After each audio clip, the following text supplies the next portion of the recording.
இன்னைக்கு ஆடி மாதம் முதல் வெள்ளிக்கிழமை, ஃபஸ்ட்டு வெள்ளிக்கிழமை. ஆடி மாதம் அப்படின்னாலே எல்லா வெள்ளிக்கிழமையும் அம்மன் கோவில்களில் ரொம்ப கூட்டமாக இருக்கும். ஏன்னா அம்மனை தேடி போவாங்க. நான் நேற்று சொன்ன பதிவில் சொன்னது தான். ஆடி மாதம் அப்படின்னாலே பெண்களுக்கு உகந்த மாதம். எப்படி நம்ம பெண்களுக்கு மரியாதை கொடுக்கணும், என்ன பண்ணணும் அப்படின்றதெல்லாம். ஸோ நிறைய பேர் வந்து பக்தியோடு அம்மனை போய் வழிபடுவாங்க. ஸோ நம்மளும் வீட்டில் வந்து காலையில் எழுந்திரிச்சு 6 மணிக்கெல்லாம் நம்ம வீட்டை பெருக்கி மொழுகி, அதாவது தொடச்சி, விளக்கு நல்லா சுத்தபத்தமாக கழுவி விளக்கேற்றி நம்ம வந்து ஒரு வேளை சாப்பிட்றவங்க இருப்பாங்க.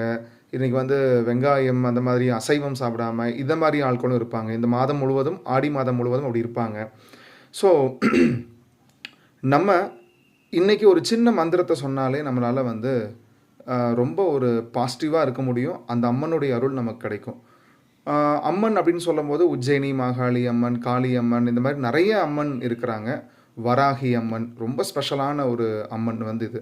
ஸோ இப்போ தான் ஒரு 5 நாளைக்கு முன்னாடி பஞ்சமி திதியில் வந்து வாராகி அம்மன் அவதரித்த தினம். ஸோ இன்றைக்கி வந்து நம்ம ஓம் வாராகி தாயே போற்றி, ஓம் வாராகி தாயே போற்றி, ஓம் வாராகி தாயே போற்றி, இப்படி நம்ம வந்து ஒரு 11 டைம்ஸோ, இல்லை வந்து ஒரு 21 டைம்ஸோ, இல்லை வந்து ஒரு 51 டைம்ஸோ, இல்லை வந்து ஒரு 108 டைம்ஸோ நம்ம சொன்னோம் அப்படின்னு சொன்னால், அந்த ஒரு பாசிட்டிவ் ஃபீலிங்கை நீங்கள் ரொம்ப அப்படியே மனசுபூர்வமாக நீங்கள் வந்து உள்ளேருந்து ஃபீல் பண்ணுவீங்க. அந்த நேரத்தில் எந்த தொந்தரவும் இல்லாமல் நீங்கள் சொல்லணும். அதுதான் இங்கே முக்கியமான விஷயம்.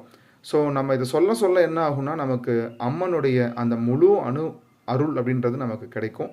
நம்ம வேண்டியது, நம்ம நினைத்தது கண்டிப்பாக நடக்கும். நல்ல விஷயமா இருந்தால். தேங்க்யூ. ஹரி ஓம்.